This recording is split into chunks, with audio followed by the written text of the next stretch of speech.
o confronto entre a carne e o espírito. Esse será um dos meus comentários a respeito dessa revista, das lições bíblicas da CPAD desse primeiro trimestre, que é a Viva a Tua Obra. E estarei aqui tecendo alguns comentários, depois de uma aula muito boa que tivemos domingo passado, dirigida pelo evangelista da nossa igreja. Então, o confronto entre a carne e o espírito. Carne versus espírito. Em termos espirituais, é a maior luta da vida do crente salvo. Então, a primeira observação aqui que o autor faz é que a nossa maior luta, o nosso maior inimigo não é Satã, não é os demônios, não é o meu vizinho. O meu maior inimigo chama-se carne ou carnalidade. Não é isso aqui, mas sim um instinto que a Bíblia chama de carne, uma inclinação que a Bíblia chama de carne, que tende a fazer aquilo que desagrada a Deus, que tende a nos puxar para um lado contrário à vontade de Deus. Então, o crente salvo, essa é a maior luta contra o seu maior inimigo. Porque o diabo pode se ausentar de nós, mas a nossa carnalidade sempre estará conosco 24 horas por dia. A natureza carnal herdada de Adão é alimentada pela concupiscência da carne. Ela se inclina para as estruturas pecaminosas criadas pelo diabo, com o objetivo de afastar os seres humanos para longe de Deus. Então, qual é o objetivo, segundo o autor, dentro do contexto bíblico? O que é que nos impulsiona? O que é que nos leva para longe da vontade divina? É uma coisa chamada pecado. É uma força motriz existente dentro de cada ser humano que o conduz, que o escraviza, o levando a fazer justamente o oposto da liberdade, que é obedecer à vontade de Deus. Então nós teremos essas duas inclinações, uma para fazer a vontade de Deus e uma outra para fazer a vontade da carne. Observação importante: essa luta, só quem trava de maneira ferronha são os que foram lavados e remidos no sangue do Cordeiro. Quem nunca tiveram uma experiência de nascer de novo, não sabe quão dura e quão pesada, desafiadora é viver lutando 24 horas contra essa inclinação carnal, contra aquilo que desagrada a Deus. Eles, uma vez que não foram salvos, que não foram encontrados, eles até têm noção, uma ideia desta luta, mas eles não sabem como é que elas acontecem, porque essas pessoas, como a Bíblia chama, elas são escravas do pecado. Elas nasceram em pecado, cresceram em pecado, vivem em pecado, satisfazendo assim a concupiscência pecaminosa. E para que eu saiba o que essa carne faz que me distancia de Deus, eu preciso conhecer a Bíblia. É a Bíblia que me diz, é as Sagradas Escrituras que me orienta o que agrada e o que não agrada a Deus. Aquilo que eu faço voluntariamente para Deus e aquilo... acho que a palavra certa é essa. E aquilo que eu faço como escravo. É aquilo que eu me sujeito como escravo ao pecado que eu faço, que é contrário à vontade de Deus. O apóstolo João, ele escreve na primeira epístola de João, ou seja, na sua primeira epístola, capítulo 2, verso 15 e 16, o seguinte: não ameis o mundo, nem o que no mundo há. Se alguém ama o mundo, o amor do Pai não está nele. Porque tudo que há no mundo, a concupiscência da carne, a concupiscência dos olhos e a soberba da vida, não é do Pai, mas do mundo. Então, o comentário que eu quero fazer está justamente estruturado nesse texto. principalmente no verso de número 15. Não ameis o mundo, nem o que no mundo há. Se alguém ama o mundo, o amor do Pai não está nele. Quando fala aqui de mundo, não fala da criação. Mundo aqui está se referindo ao sistema pecaminoso, a uma forma de viver totalmente antagônica à vontade celestial. Mundo aqui tem a ver com aquilo que é contrário. Eu vou repetir muito isso, ou principalmente essa palavra, contrário a Deus. Ela ensina, ela incentiva um estilo de vida que vai na contramão do estilo de vida que Deus quer para os seus filhos, para aqueles que foram encontrados, para aqueles que foram lavados e remidos. Agora, interessante é o seguinte, que quando a Bíblia fala de amor, está falando de relacionamento profundo. Então, se alguém ama o mundo, ele tem um relacionamento profundo com o mundo, ou seja, com o sistema mundano. Quando alguém ama o mundo, ele naturalmente vai rejeitar um outro amor. Ele vai rejeitar qualquer outra coisa que queira interferir neste amor. Nós somos testemunhas que nós somos capazes de fazer as maiores loucuras quando nós estamos amando alguém. Então, quando alguém ama o mundo, ele está desprezando um outro amor, que é o amor de Deus. Ele vai viver para este mundo e vai desprezar o amor de Deus. É simples assim. A gente percebe que o texto sagrado, ele nos orienta de maneira muito simples e ao mesmo tempo muito profunda. Lá nos escritos de João, no Evangelho de João, capítulo 3, verso 19, diz assim: e a condenação é esta, que a luz veio ao mundo e os homens amaram mais a luz, amaram mais as trevas do que a luz, porque as suas obras eram más. O Senhor Jesus, aqui ele vai contrastar o amor do Pai pelo mundo e o amor do mundo pelas trevas.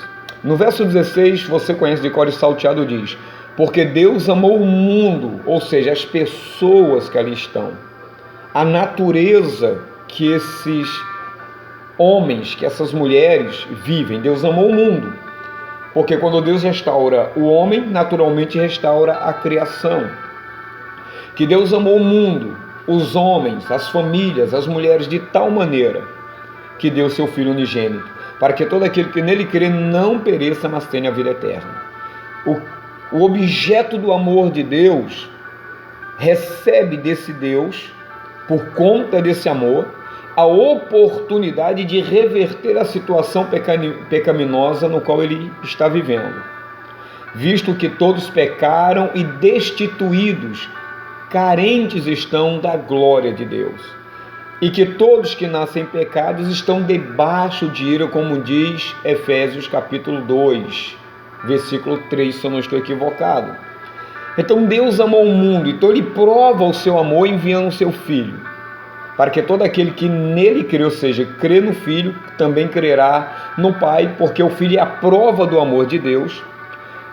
Ele vai ter a sua vida transformada e ele não entrará em condenação. Mas o verso 19 diz que Deus amou e deu seu Filho.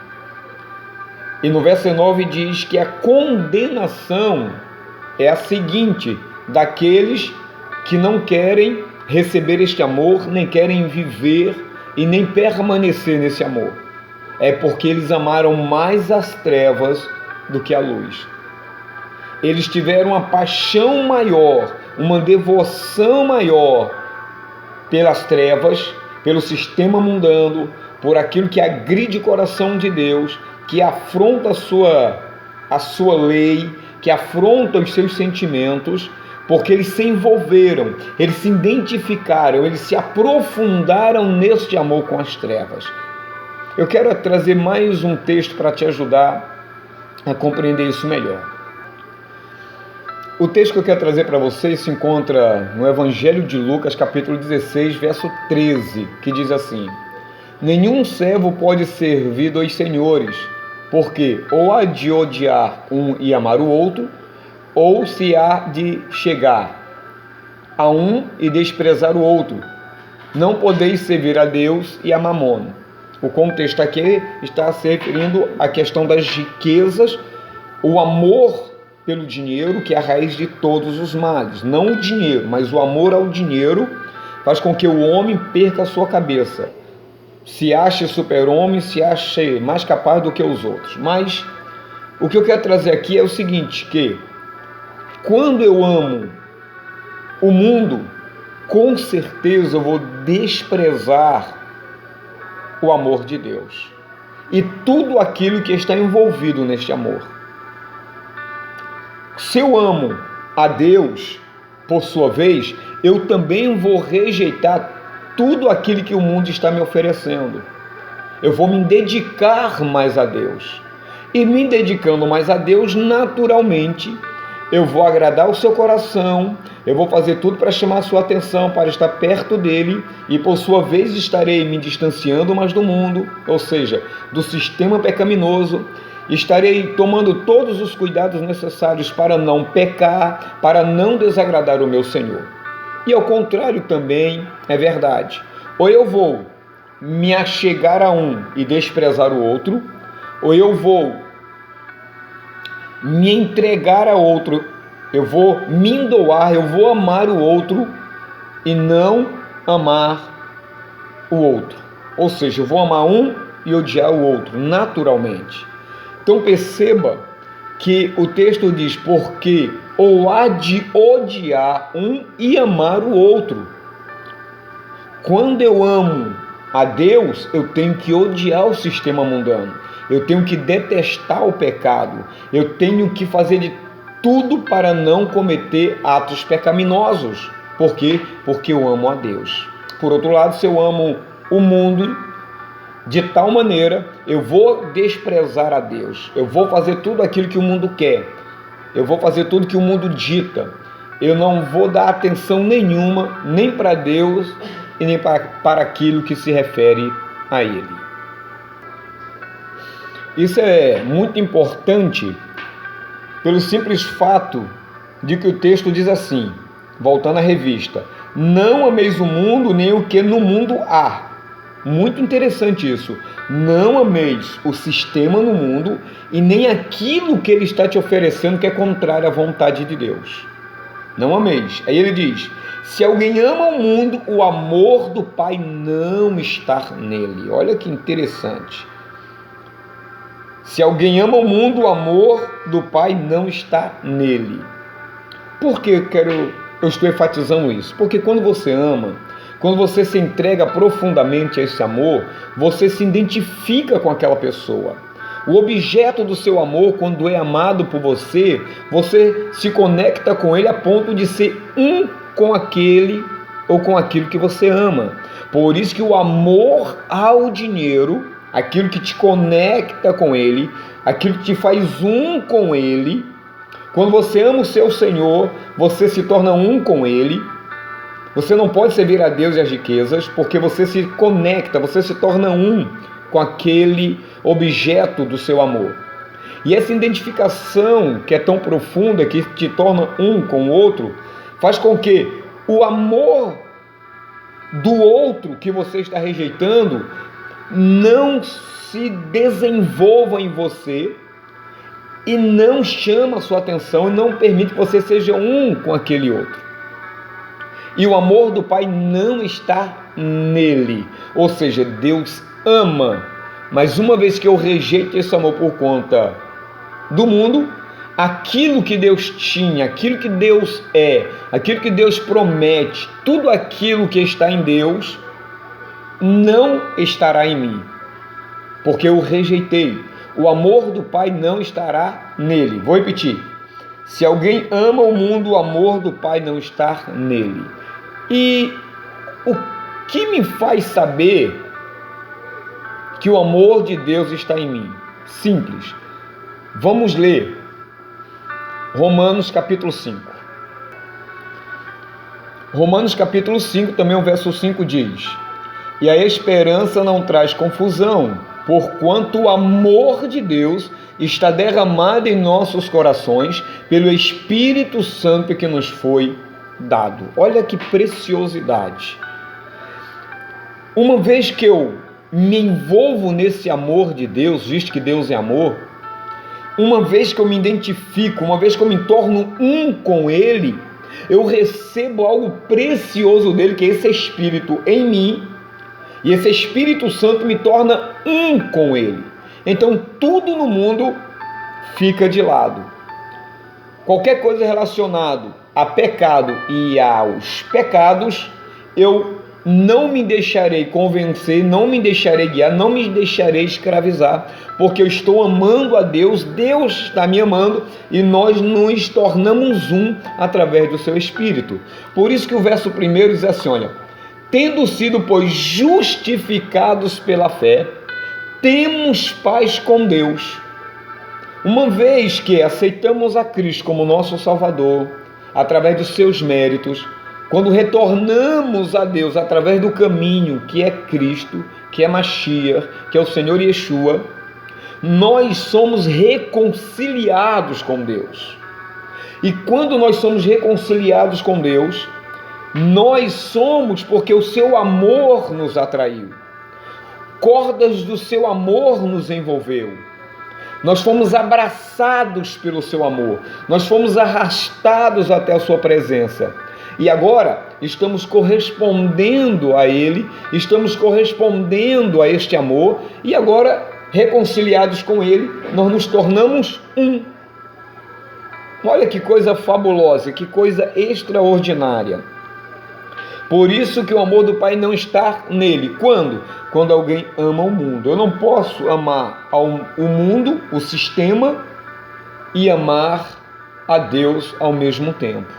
Não temos condições nenhuma. Paulo chega a dizer aos Gálatas o seguinte, que o mundo está crucificado para ele e ele crucificado para o mundo. Ou seja, segundo a palavra de Paulo, nem o mundo pode estar nele e nem ele pode estar no mundo. Não há mais comunhão. O mundo foi crucificado e, por sua vez, ele está crucificado também, tirando todas as probabilidades do sistema mundano se encaixar novamente na vida dele. Ele está morto para o mundo e o mundo está morto para ele. E como é que Deus enxerga essa questão de que alguém agora está flertando com o mundo? Alguém está pensando em voltar para o mundo. Alguém fica nessa balança, uma hora quer, outra hora não quer o mundo. Olha o que aqui Tiago, capítulo 4, verso 4, vai nos ensinar. Adúlteros e adúlteras, não sabeis vós que a amizade do mundo é inimizade contra Deus? Portanto, qualquer que quiser ser amigo do mundo, constitui-se inimigo de Deus. A nossa carne vai estar sempre militando para que nós estejamos fazendo aquilo que é oposto à vontade de Deus. E quando eu começo a flertar com o mundo, quando eu começo a estar me envolvendo com o mundo novamente, eu estou me tornando adúltero. Por quê? É só trazermos a baila um casamento, alguém que casou. Quando alguém casa, ali envolve amor, envolve entrega, tudo aquilo que nós já sabemos. Mas uma vez que um dos cônjuges começa a se interessar por uma outra pessoa, começa a dar atenção a outra pessoa, e aquilo vai gerando um sentimento de atração, vai se transformando em desejos negativos, a pessoa entrou num processo de adultério. Então, se eu estou em Cristo, eu não posso amar Belial, porque não há sociedade entre eles. Se eu estou em Deus, eu não posso estar me devotando ao mundo.